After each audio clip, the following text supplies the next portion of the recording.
Attention all business owners. Are you tired of managing your finances and taxes on your own? Let the experts at 1-800-TAX-MASTERS help.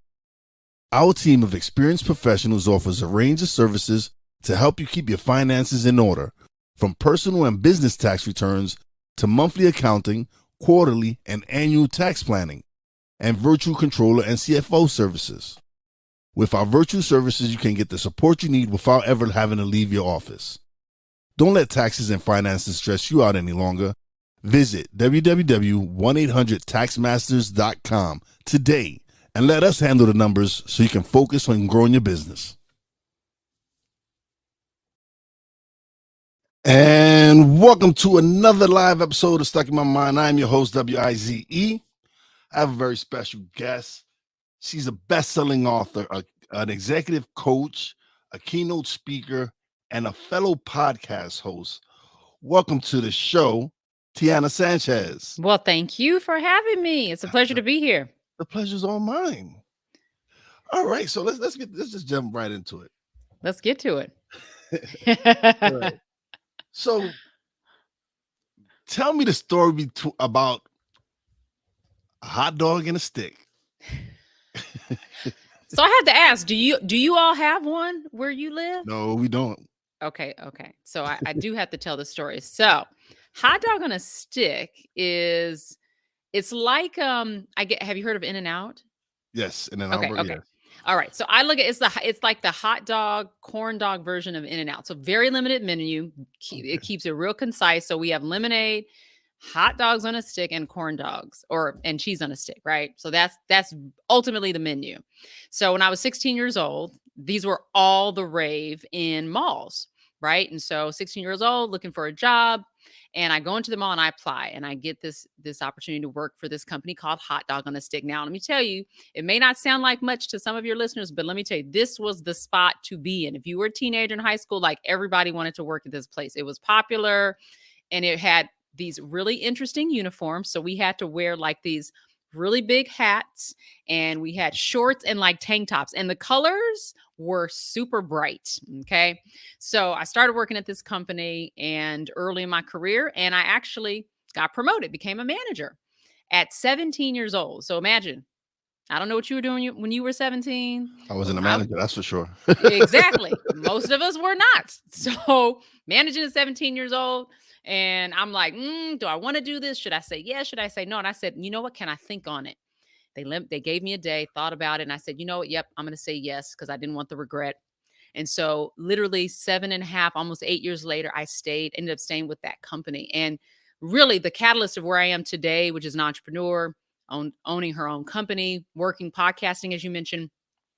I owe a lot of that to my experience early on working at this company, because I learned what it meant to be a woman in leadership. I learned what it meant to be a leader in general, and just so many other life lessons that I'm sure we'll be able to dig into. But that is part of my hot dog on a stick story. So being 17 and being promoted to a manager, that's big. That's huge. How did you feel like when that happened? Like, was it like, oh man, did you feel like you was over your head, or you like, nah, I got this? I'll tell you exactly what it felt like. I felt like I was at the intersection of uncertainty and excitement. So if you've ever been there, you're presented with an opportunity, you've never been there before, it's completely unfamiliar, but you're excited about the opportunity, the possibility, but you're also uncertain because you've never done it. So for me, that it was at that intersection, and it was like, do I make a left? Do I make a right? Where do I go? And that's why I needed a day to think about it. But it was the regret. I didn't want to live with the what ifs, right? Yeah. The what if I could have said that? What if I, became this great manager and went on to do whatever? And it was that hands down that made the decision for me. And so I was inexperienced, 17 years old. I was a senior in high school, had about 4 months left to graduation, and literally overnight was responsible for hiring, firing, scheduling, budgeting, forecasting, all of those lovely things that go along with management. And I was absolutely clueless. And so, which is why I'm so passionate about management and leadership now, because I remember what it was like being in that place. And so I do think that we prematurely promote managers today in positions when they are not ready. And I think we promote them not based on skill, but because of seniority and because maybe they've demonstrated a skill in a non managerial position. And so we give them, a title upgrade. But yeah, for me, it was that intersection of uncertainty and excitement. Okay. All right. Um, so what challenges did you face as a business consultant and coach? Well, I think early on, one of the first challenges was you got to get clients. You're starting a business, you're trying to brand yourself, you're trying to figure it all out. You're trying to make a name for yourself. Coaching is a very competitive business, right? Because you can name every coach under the sun. I'm sure you can, right? Yeah. You know, you got a athletic coach, you got a life coach, you got a health coach, you got a this and that coach. Like it is an oversaturated market. And it's one of the few that are not really I don't want to say scrutinized, but there's no certification or degree really that you need to Necessary. get Yeah. that's required. Companies have them, but they're not required in order for you to get this title of coach, right? So one of the early challenges again was just not having that credibility early on. So I finished high school, went on to a college, a community college for about a year, 2 years, but I dropped out. I didn't finish my college. So I never acquired a degree. So here I am, no degree, no business acumen. And I worked regular 9 to 5 job up until about 13 years ago, 12 years ago. And I said, hey, well, I don't want to work for anybody else anymore. I'm going to start my own business. But I should qualify that statement by saying I was fired, I was laid off. And so it was another crisis, which was the financial crisis, which Yeah. I'll leave that left alone because we're seeing a little bit of that right now, but those financial institutions will remain nameless. But that was on the heels of that. And I said, okay, well, what do I want to do? And then I decided to work for myself. So not having a degree, not having business acumen, trying to get clients early on. So I looked into my network. So, who do I know? Who's in front of me who I can start talking to about what I do, reinventing myself and saying, hey, can you hire me? The beautiful stories, and it'll circle back to Hot Dog on a Stick, is when I first started my own business. One of my very first clients was Hot Dog on a Stick. And so you never burn bridges. You always maintain relationships because you just never know where they will lead you. And that relationship led me back to them and actually becoming them being one of my first real clients. So being a woman of color presents its challenges as well because oftentimes your expertise is questioned. Oftentimes you're not quite as valued in some of those environments. And I work in the corporate space, so you see that there as being a challenge. But I look at obstacles, excuse me, as opportunities, and so I don't let them hold me back. I just learn how to navigate through them. Well, awesome. Awesome. All right. So, like I said, you're a best-selling author. What inspired you to write your books? Well, the 2 books that I've written, one of Yeah. them is called Undefeatable: Conquering Mhm. Self-Defeat. I like the second one title. I know. You know what? Everybody loves the second title, so I'm gonna let them wait so before we say it. All right. But Undefeatable was the first book, and it was interesting because I was kickboxer, and so on the first original cover, I had boxing gloves, and I had been kickboxing for a little while, and it was really about that time that I just shared with you that I went through a layoff, Mhm. starting my business, getting my first client, almost, going into foreclosure, getting my next client. It was this whole journey about how not to get defeated by your circumstances. So I talk a lot about that in the book. The second book, which is your favorite title, it's called Effed Up: The Upside of Failure. And it's a kind of a spin-off from that first book because I talk about defeat, but also talk about failures, wins, and losses. And so I said, I really want to follow up on those failures because I said, though that's taboo. A lot of people don't like talking about failures. We shy away from it. We want to pretend like we never have any and everything's all good and gravy. And I said, no, I really want to dedicate a book to this and what it's meant for me. And then on top of it, I said, you know what? Wouldn't it be great if I got like the younger generation involved and really help them see how they can leverage their failures? Because at the time, I think social media, I mean, it still is what it is today, but it was really popular. And I felt like kids were coming out of school and like, ooh, I should be getting six figures. And ooh, I should just get out of my degree and start heading into these really great jobs. Like, no, you got to work your way up. And guess what? You might get some rejection on your way up. And so I decided at the time to collab with my then 17-year-old son, and he wrote a chapter in the book. And so I wanted to get his perspective. He was a high school student athlete, played basketball and varsity for his local high school. And I wanted to weave that experience in to the book to give a different perspective for young adults. And so that, that experience, I think that book has helped a lot of young folks. But interestingly enough, it was a really bestseller for a lot of people in corporate. It wasn't necessarily written with corporate folks in mind, but it became in 2016 like one of our top books. Wow, awesome. So, Yeah. so your son wrote a book. Wow, wrote a chapter in the book. That's dope, man. That's really good. Like I'm sure that really had that inspired him to write his own books, or Well, I hoped it would, yeah, honestly, because I said, mommy's a strategy, right? I'm trying to think. I'm like, yeah, I know what I'm doing by having you write this, right? I'm like, oh, you're going to be an author by when you're 17 in high school. Like, I'm thinking, oh, that's going to be good. And I had hoped that it would spark a little bit of some, creativity and, but does not have to run in my, footsteps or in my yeah. shoes. And so he didn't take the writing route, but he is an audio engineer. He loves music and producing. So he has taken that route. But he's still, at the end of the day, is a best-selling author. So that's on print, and his name is in the book. That's all that matters. Yeah, absolutely. That's So right. one of the reasons I go live is because I love the audience interaction and stuff like that, and I have people come through and I have a good friend of mine, Ryan McCarthy, another fellow podcaster. He goes, C.S. Lewis wrote, "Failures, repeated failures, are finger posts on the road to achievement. One fails forward towards success." I love that. That reminds me of another quote that says, "Failure is only failure if you fail to learn from it." And I Yeah, think we don't always look at those failures, those missed opportunities, those mistakes, those stumbles as a forward movement, as a way to get us to where we want to go, as a step up, which is why I say let's fail up.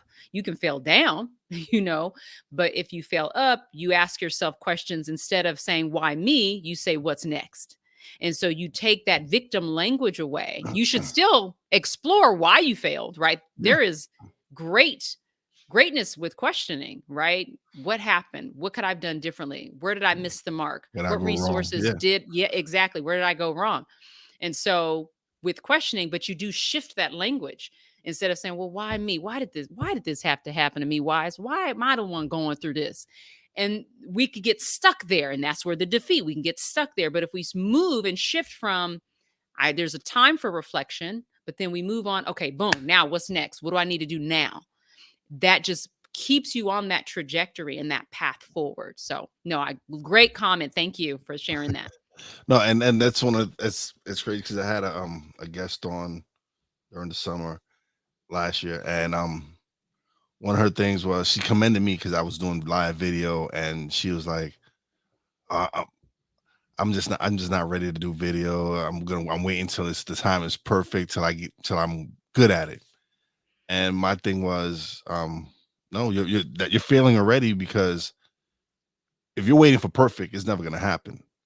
That's right. You have to do it in order for you to fail and see where you messed up at and correct the issues. You're not gonna learn anything by just waiting for it to be perfect, because again, you're gonna be waiting a long time.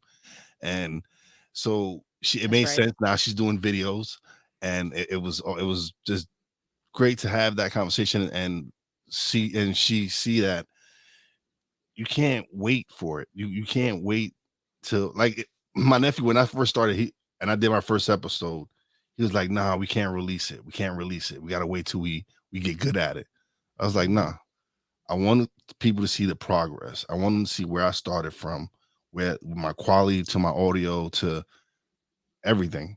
And I just wanted the people to see that, hey, you can start off with a cheap mic, a little mixer. Yeah. I paid $160 for it, for this little podcast studio from Amazon. And that's what I started with. But then when I really started getting into it, I started investing in myself. I started investing in better equipment, investing in a better camera, because I knew that was what I wanted to do. I wanted to make sure my quality of my show improved with me. Yep. And so if you don't go out and try, how do you know if you're good at it? Like, Well, that's you why were I named, vulnerable yeah, too. I didn't know Showing that. folks, yep. That's why I named this Stuck in My Mind podcast, because for a while I kept deleting, recording, because I was just like, I was like, who's gonna want to listen to me? Why would I want to put it out? And so when I finally decided, like, you know what? No, I'm gonna release it, and this is what it is, and that's it.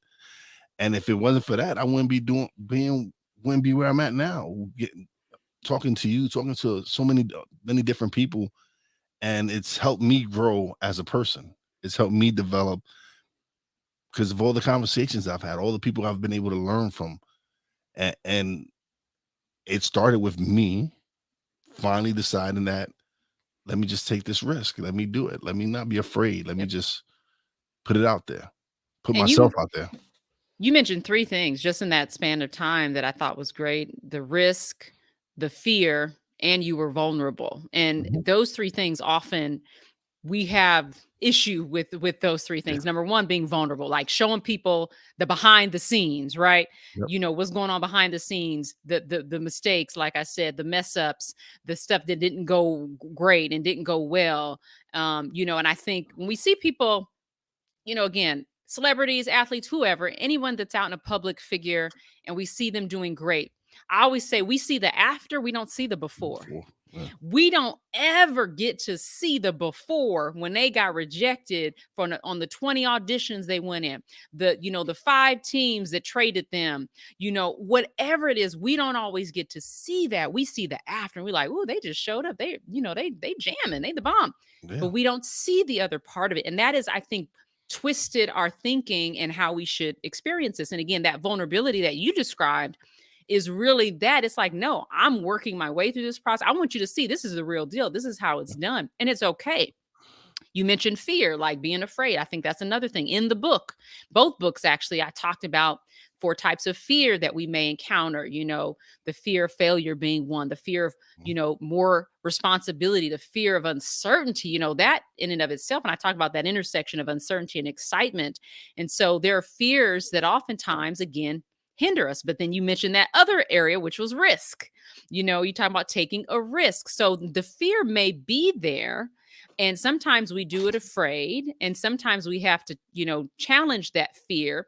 Is this fact or is this a feeling? In this fear, is it, like if I go to the zoo and I see a tiger and, and I'm up close, or a lion or something, like there's a fear. I respect that animal and would not go up and try to, pet that kind of animal, right? There is a respect and a fear that it's fact-based, right? That if I go near them, they're predatory, I might get hurt.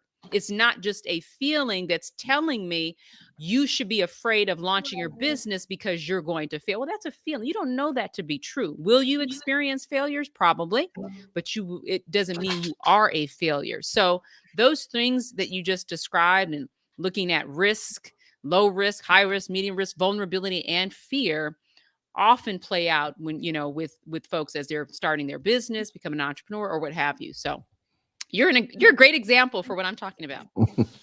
Sorry, but I got a little guest here. Oh, okay. Yeah. My grandson decided to come into the studio. Please. We like guests. How old is your grandson? He's 2. 2 years old. Say hi. Hi. Hi there. Well, I saw a cool one. Now, what's on his shirt? It looked like he had something cool on his shirt. What's that? Toy Story. He actually has. Oh, Toy Story. Yes.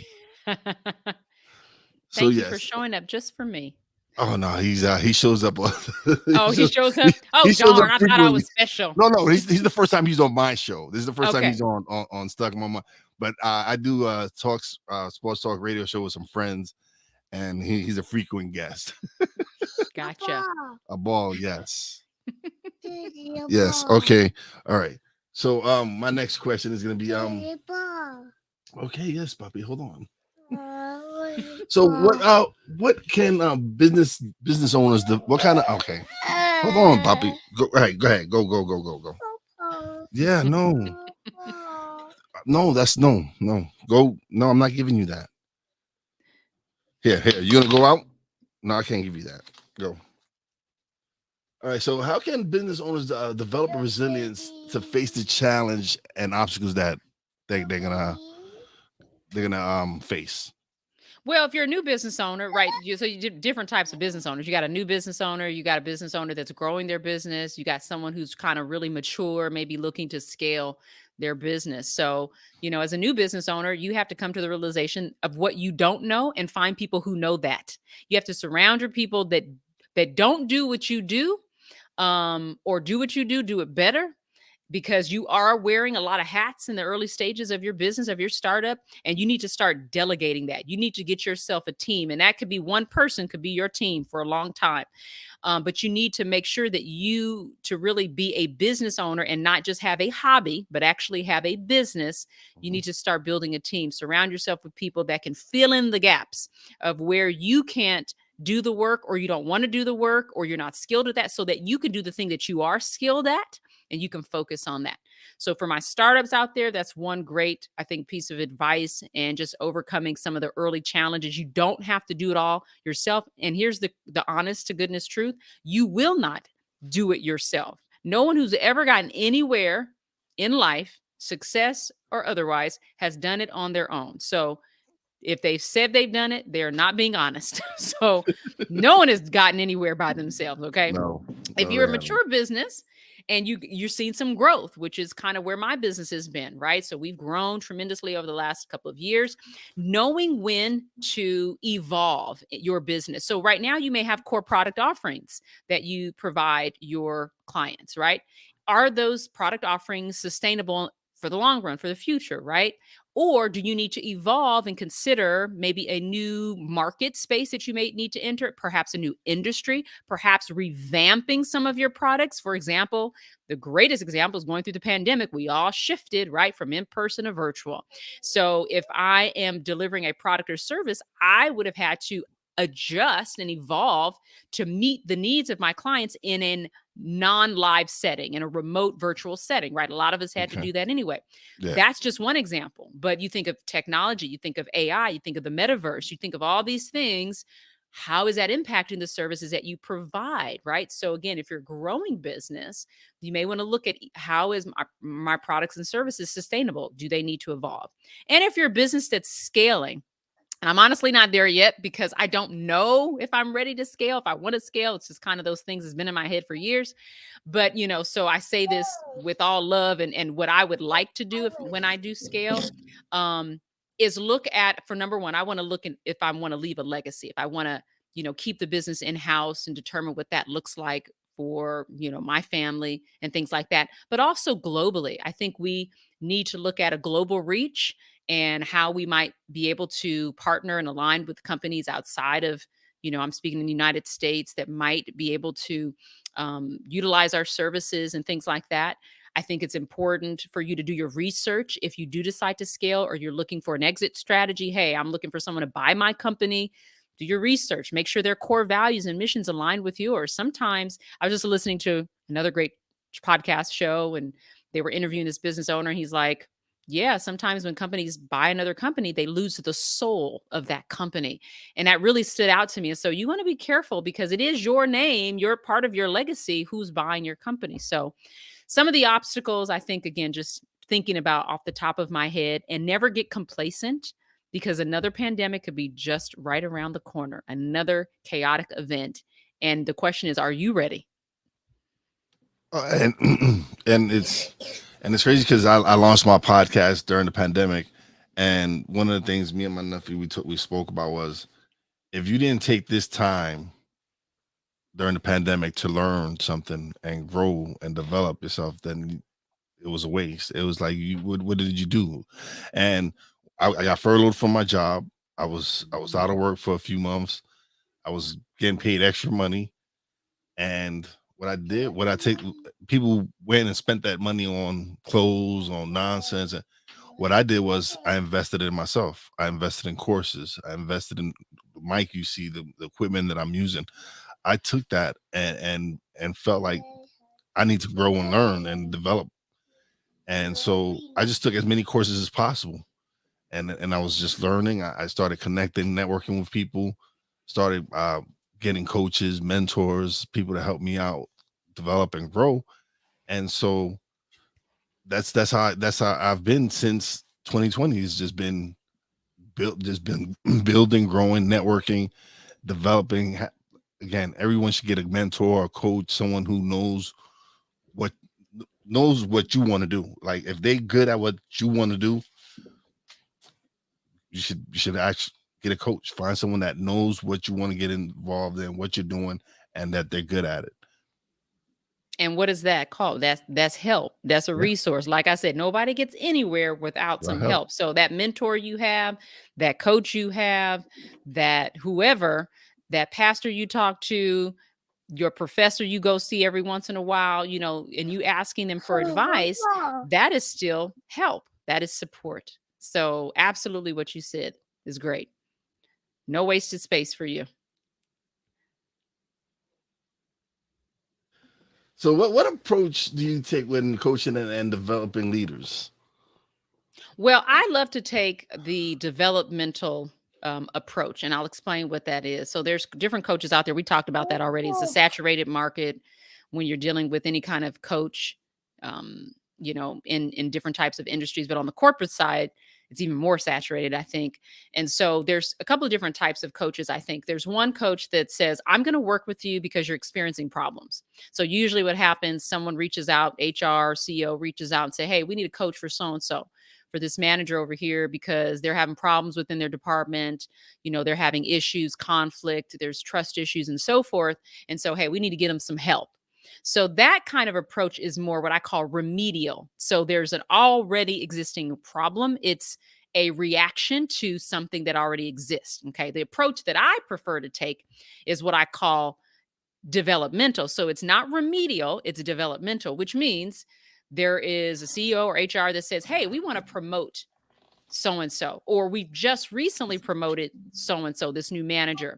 And while we promoted them, we want to make sure we set them up for success. So, hey, we're going to couple them with a leadership coach or with an executive coach to make sure we've given them support right off the bat." So it's more proactive as opposed to reactive. Okay.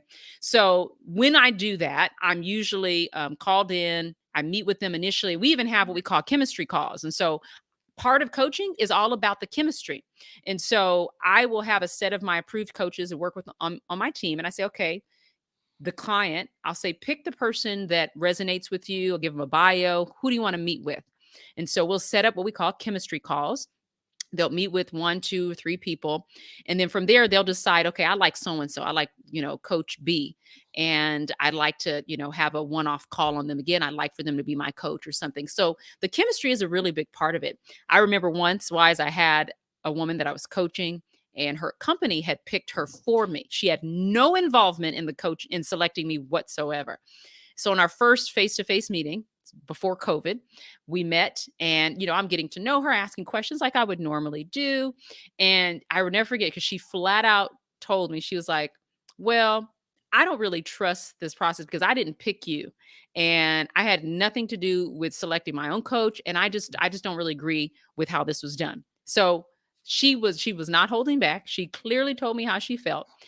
And it really got me thinking how important it is to involve the person in that process. Later in the conversation, though, we found some common ground. And it was through that common ground that she was open to receiving the coaching. We actually worked together for about 6 months. And then after the coaching was done, we actually still stayed in contact. But it made me realize having those pre calls are so important. So we do that in the very beginning. And then what we do next is we do an assessment. So I work with, there's a lot of assessments out there. I love those that are reliable and valid. So there's one in particular that we use, and we put the client through the assessment because it helps give us insight and intel on how they work. The one that I use, Wise, it looks at behavioral traits, it looks at their thinking style and their occupational interests. And so it gives me insight. So if I want to know if you're the kind of person that prefers more independence, like you like to work autonomously, Well, it will tell me that. If I want to know if you're like a sociable person, like introvert, extrovert, okay, it's going to tell me that. It tells me how decisive you are, how you make decisions, if you are manageable, so it gives me all of this information, right? So then as a coach, I take it and then I customize and I can tailor my coaching style to meet your needs. And then third thing we do is create goals. And so I usually have one, two, no more than 3 goals, especially if it's a 6-month coaching assignment. And then we work those coaching goals, or those goals become the basis of our coaching throughout that time. And so then I come to the sessions with them, and we go over those goals and we talk through some of those things. I introduce different frameworks, different methodologies, different leadership styles, and that essentially is what we do. And then we have a post follow-up, post coaching evaluation. We talk them through, what did you learn, what was most beneficial, and then I meet with their supervisor so that they can continue the process. It just doesn't stop with me. It doesn't stop with me even when they're coaching. Their supervisor still has to be involved in the process. So it's a Yeah. full-blown program, and our program is called Milestones Coaching Program, and we've been doing it successfully for, I would say, probably about 6 or 7 years now. So what would you be? What kind of advice would you give someone who's interested in going into coaching? It's something that they're really passionate about and they really want to get into. What would you? What kind of advice would you give them? Be open to feedback. Be open to feedback. Be open to trying new things, even if you think they're not going to work. And get comfortable with, you might make, again, the whole mistakes. You might try something new and it may not go the way that you want it to go.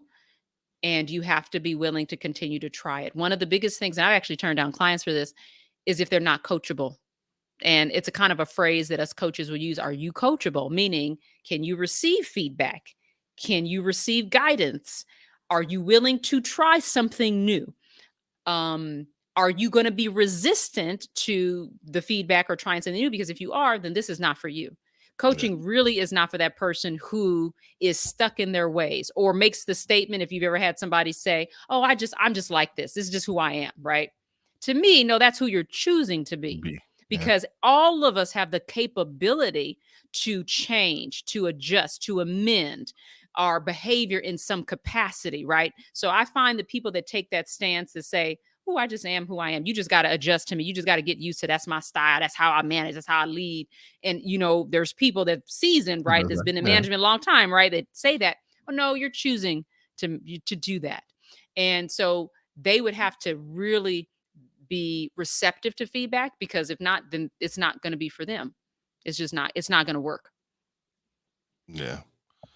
And it's crazy because all right, so before I started my videos, my live, I started pre-recorded, and before that I was just strictly audio. So but I was already using StreamYard, and I had a couple on their marketing specialists, coaches, and all that, and they go, "Oh, so you don't do video?" I'm like, no, I'm not ready. I'm just not doing it yet. And then they go, so you don't do video? And I'm like, no, not yet, no. And then the third time he goes, so you don't? I go, yes, I do video now. And he says, see, I love that. He says, you're coachable. You're willing to, but I knew why he was doing it, because it made sense. It was like, I wasn't doing I'm like, I'm already using StreamYard to sit down and interview the people. I might as well just record the video, because I was just strictly recording the audio to my Rodecaster and then just uploading the audio. But then it made sense. It's like, no, you need the video. You said I needed to start recording video, and so that led me into going into video. So I started with pre-recorded, and then last year I decided to go live, because like I said, I'm doing a show with some friends, sports talk radio morning show. Shout out to Snowman in the Morning with Cole Johnson. And the audience interaction, I love it. I love the Yeah. audience. I love to have people like, again, Ryan McCarthy Yeah. comes through and he drops a comment. We all have fear of uncertainty until we start learning into the Mm. uncertain. Then the uncertain becomes familiar and the fear goes away. And Ooh, I love that's that, true. Ryan. That's Yeah. true. It is true. It's like I was scared of doing my podcast. I didn't know. It was just like, oh man, I made up all the excuses in the world. And then for me to go, you know what? Let me do this. And once I started doing it, my first episode was 5 minutes long. Second one was 7 minutes. Third one went up to 10 minutes. The fourth one went up to 15, to the point where now I'm doing I've done 3-hour shows. Wow. And it's because it like I said, it was me being afraid. And once I kicked that fear in the face and was like, you know what? It's just me putting myself out there. It's me making Yeah. myself uncomfortable. And that's what a lot of the things that I've realized within the past few years is I need to make myself uncomfortable. Mm. I can't get complacent. I have to make myself uncomfortable if I want to keep going further than what I am now. Oh, absolutely. I was telling a friend, because I was like, we need to go to the spa. I was telling her, we got to go to the spa. And I don't know if when you go for women to the spa, some of the locations have the hot tub, and then they have the cold ice, like freezing Ice bath. tub, And yeah. ice tub, right? Without the ice, but it's still cold. And so I was like, have you ever been? I asked her just yesterday. And she's like, no. I said, okay, next time we go, we're going. And I was like, you're doing it. And I remember the first time I did it, I was like, I can't do this. I am not doing this. And soon as you get it, you're like, it is so cold, it's so uncomfortable. But you sit there, right? And you know what I'm about to say. After a few, like maybe a minute or maybe like 30 seconds, your body starts to adjust, and it doesn't feel as cold. So you're not as comfortable. But the part is just like you're stuck in it. You stick with it.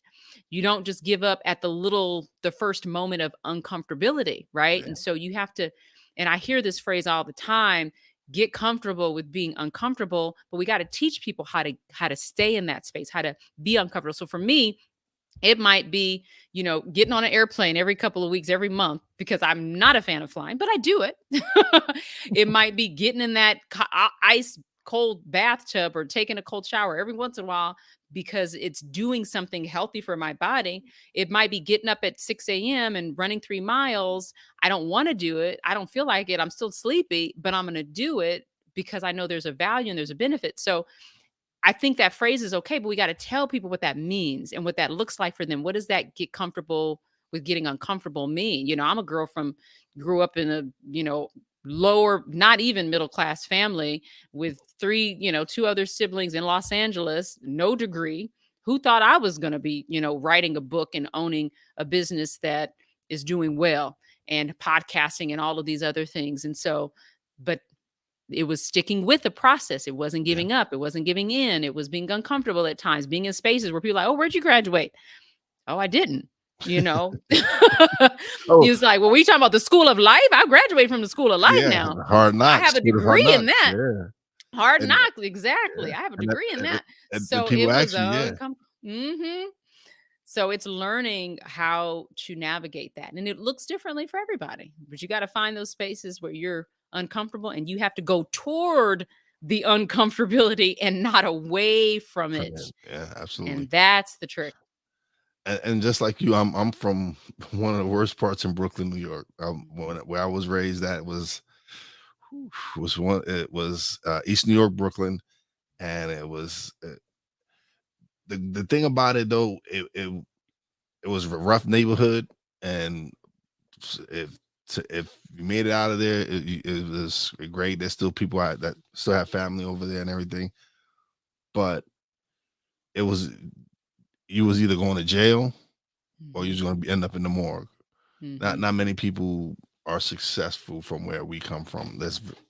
And so, especially during the time I grew up during the crack era. So it was like, it was crazy. It was a wild west where I was at.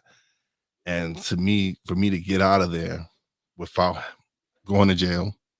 So I have some college experience, but like you, I dropped out. It wasn't for me.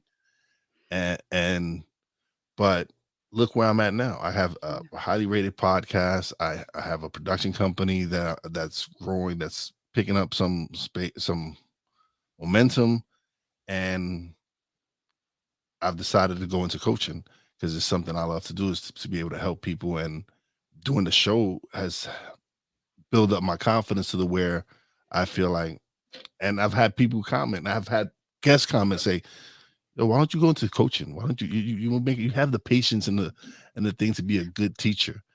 And it kind of hit me. I was like, "Yeah, I do. I enjoy helping people. I love having great conversations with people." And so it's just this has made help build up my confidence to the point where I'm like, okay, yeah, I'm gonna take Mhm. that step. I'm gonna make myself uncomfortable again and do something that I have Mhm. no experience in, but I feel I can do it. Yeah. No, that's great. Congratulations to you too, by the way, on your Thank you. production company and everything. That's awesome. And it's because once I started my podcast and I started everything, I've learned so much by myself. Like I didn't Mhm. know anyone who had a podcast, and so I did all the research. I learned what programs I needed, what software I needed, everything. You start with And Audacity first, like oh I yeah, did? I still use Audacity. I Okay. still use Audacity. That's not. Yeah, it's good. Oh, they've made some great upgrades to it. Okay. Listen, free I can do, but then I use there's tools, of course, that I use that I pay for. But Audacity, I recommend Audacity to anybody who's starting out. Mhm. Anybody who I speak to, like, oh, what do you do to edit in Audacity, especially your audio? It's free. First of all, it's free, and it does what you need it to do. You don't if you just want to clean it up a little, it's a great tool to use. Mhm. So I try to help people as much as possible when it comes to whoever's starting a podcast, because I know what I went through starting out, being an independent podcaster, not knowing about SEOs, not knowing about descriptions, not putting a thumbnail. I was just uploading. Mhm. I was just upload. Eventually, I started putting titles to the episodes, but it was just me uploading content. And so once I started looking at other podcasters, looking at what they were doing and all that, I was like, oh, that's what I need to do. Okay, so I went back old episodes, put titles to them, put thumbnails to them, and that just started building it up. That's because I remember when I first started, I couldn't get anybody on the show Mm. because the first question out their mouth was, "How big is your audience?" Yeah. I'm like, "Yo, I'm just starting out. I don't know Mhm. anything. I'm green."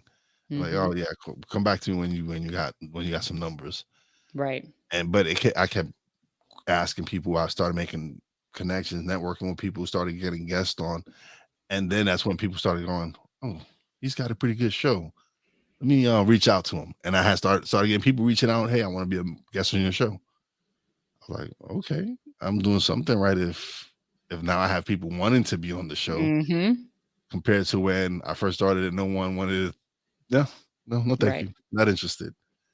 So I'm I'm Well, I'm and finding people. Go ahead, go. what Yeah. you do is people need to know that. There's a lot of people that would ask, well, how do you write a book? Like what was one of the things you did about writing a book or having a podcast, or what did you get started? And so it's taking what you already know and what you do, and now you're monetizing it, you're helping others, whether you're Mhm. coaching others and you're turning that into a service, another service that you provide, Yes. because people will pay for that knowledge because they don't, I mean, why do they have to start from scratch if someone's already done the work and they can kind of help them, accelerate it and kind of fast forward and kind of get through some of the rough spots, with what you're doing. So I'm excited that you're starting this new venture Yeah. into coaching and helping other pilots. So now I know where to send people who asked me, how did you get started? And I was like, well, I have a great referral for you, someone who can walk you through and coach you how to do it. Oh yeah. It's but that's how it works. That's how it happens. What you have to let people know what you're doing. They have to see what, and so I had like at first, yeah, I was kind of nervous and I'm like, oh man, how am I gonna do this? But then I'm like, man, I got this. I'm like, it's I've put in a lot of work into it. I've done Mhm. the research. I've made the connections. I know the steps that I need to do to build a successful podcast. Mhm. And why not monetize that? Like everybody wants to monetize their podcast by getting sponsors and getting all these ad revenues and all that. I've learned how to monetize myself. Mm-hmm. Like I've edited podcasts for other people. I've done thumbnails. I've done logos. That's another thing I've got into was graphic design. I wasn't a graphic designer before I started doing this, but I Mm. started using Canva, started experimenting, started getting good at it, started making logos. You're using skills, or you as you acquire new skills, which is a lot of what people have to do today, whether you're an entrepreneur, business owner, or working professional. You're acquiring new skills as your business is growing and evolving, and even matching those skills to where we are today, right? So we Yeah. have to be thinking future, like what are the skills that I'm going to need in 5, 10 years from now that's going to set me apart from other people, so that I have this edge on everyone else that just going to differentiate me from someone else. And so what you're bringing up is actually how you've upskilled. And maybe at the beginning you said you took a lot of classes during COVID, you took courses, you educated yourself, which helps you launch this podcast. Now, in another season, maybe it's time, hey, what other classes do I need now as I'm going to be evolving in this new era, this new service or this new Mhm. product, or hey, we're again metaverse, and we're thinking all these different things. So maybe there's some additional learning. Never stops, No. growing never stops.